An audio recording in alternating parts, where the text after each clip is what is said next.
Baik, selamat siang Bu Santi. Saya Federica dan hari ini saya akan menjelaskan sedikit tentang revolusi industri 4.0. Nah, revolusi industri sendiri itu adalah perubahan besar-besaran yang terjadi di bidang industri. Yang industri itu sebagian besar adalah bagian untuk produksi barang-barang yang kita butuhkan sehari-hari. Nah, revolusi industri itu sebenarnya udah terjadi 4 kali di dunia, dan yang keempat ini dinamakan 4.0. Dan di awalnya revolusi industri itu adalah mengubah jadi penggunaan manusia dalam produksi sesuatu menjadi penggunaan mesin dalam produksinya. Dan semakin berkembangnya zaman dan semakin canggihnya zaman, sekarang manusia menciptakan seperti mesin pintar ataupun robot untuk menggantikan tenaga manusia. Dan robot-robot ini tuh kepintarannya sudah hampir menyamai manusia. Dan dalam revolusi industri 4.0, internet dan teknologi itu sangatlah penting. Penyebab terjadinya revolusi industri itu sebenarnya cukup simpel. Jadi masyarakat pada awalnya kan mereka sudah membuat mesin-mesin untuk membantu produksi mereka dalam sehari-hari. Nah, mereka tuh ngelihat, oh ternyata kita sangat terbantu ya dengan kedatangan mesin ini. Dan mereka akhirnya berinovasi dan akhirnya mereka membuat sesuatu yang lebih canggih lagi, yaitu membuat teknologi di mana segala sesuatu sekarang bisa dilakukan lewat internet, pakai mesin, dan pakai robot. Dan sekarang jadinya hampir banyak banget pekerjaan manusia yang bisa digantikan oleh robot itu sendiri. Nah, pengaruhnya di kehidupan sehari-hari itu banyaknya inovasi seperti AI yang kita udah bahas minggu lalu. Nah, contoh AI itu adalah robot. Itu yang paling simpelnya. Robot-robot yang melayani 24/7 untuk customer service, kayak gitu-gitu. Dan juga zaman sekarang ada inovasi baru yang namanya itu kendaraan tanpa pengemudi, di mana mobil itu bisa jalan sendiri dan dikendalikan dengan remote control. Jadi nggak usah ada pengemudi dalam mobilnya, itu nggak apa-apa. Dan juga benefit lainnya yang kita dapatkan dari revolusi industri itu, kita update banget dengan kejadian dimanapun. Jadi berita yang terjadi di belahan dunia lain, kita bisa terima langsung meskipun kita ada di Indonesia misalnya. Dan juga revolusi industri ini membuat para produsen-produsen ini lebih murah biaya produksinya karena tidak harus menggunakan manusia kan dalam memproduksi sesuatu itu. Dan kenapa menggunakan robot lebih murah? Karena robot itu tidak perlu istirahat, tidak perlu makan. Jadi para pengusaha itu bisa menggunakan robot sangat efisien. Jadi kalau misalnya manusia sehari misalnya hanya dibatasi waktu kerjanya hanya 10 jam, robot itu bisa melakukan lebih, bisa 18 jam dan tanpa istirahat. Jadi lebih efisien dan produksinya pun lebih bagus. Dan juga untuk masyarakat umum sendiri, revolusi industri ini sangat membantu dalam kehidupan sehari-hari karena mempermudah kita untuk melakukan segala hal. Contoh dari mau belanja aja bisa lewat online, dari pesan makanan bisa lewat online, dan bahkan kita mau nyari taksi aja sekarang bisa lewat online juga. Dan transfer nggak perlu ke bank,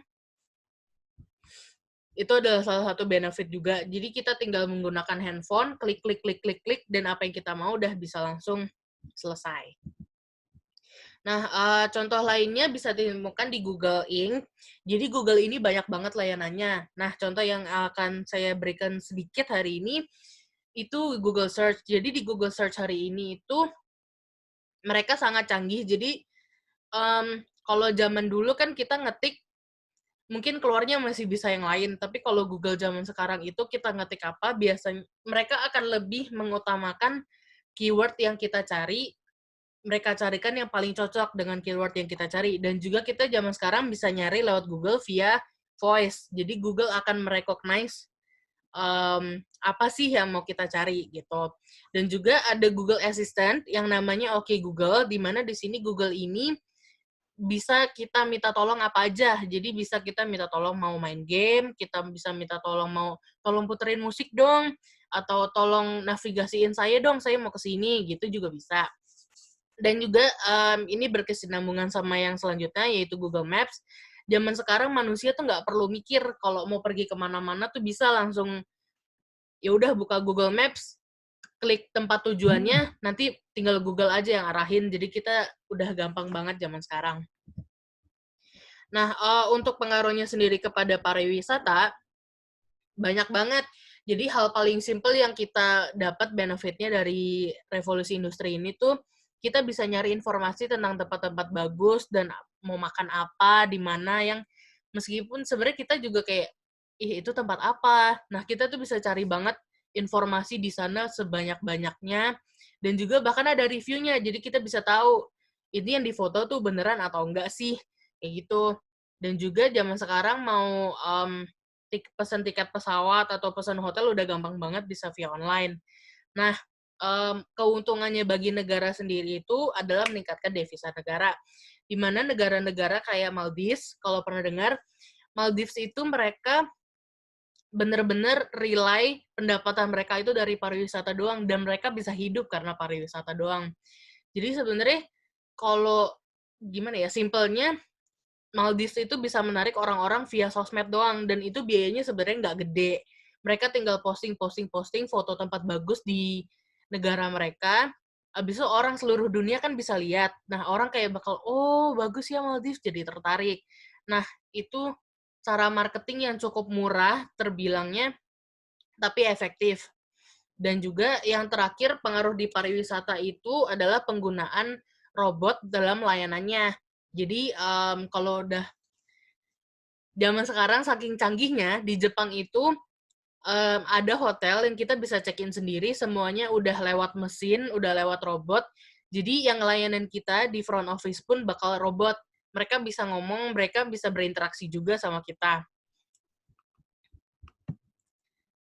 Tapi, dari revolusi industri 4.0 ini sendiri sebenarnya juga ada kekurangannya, di mana, internet. Kan hal paling penting dalam revolusi industri itu adalah internet. Nah, ketika internetnya down, maka semuanya akan bubar, kayak ya udah nggak bisa dipakai lagi.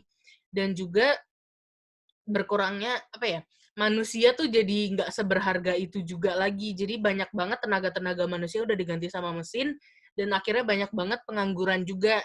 Meskipun dari apa ya, ibaratnya kalau kita membangun sebuah pariwisata, kan pasti banyak orang-orang baru, pekerjaan baru, banyak lowongan baru, tapi gara-gara ini juga banyak banget pekerjaan manusia yang udah tergantikan oleh mesin. Cukup sekian presentasi dari saya. Terima kasih.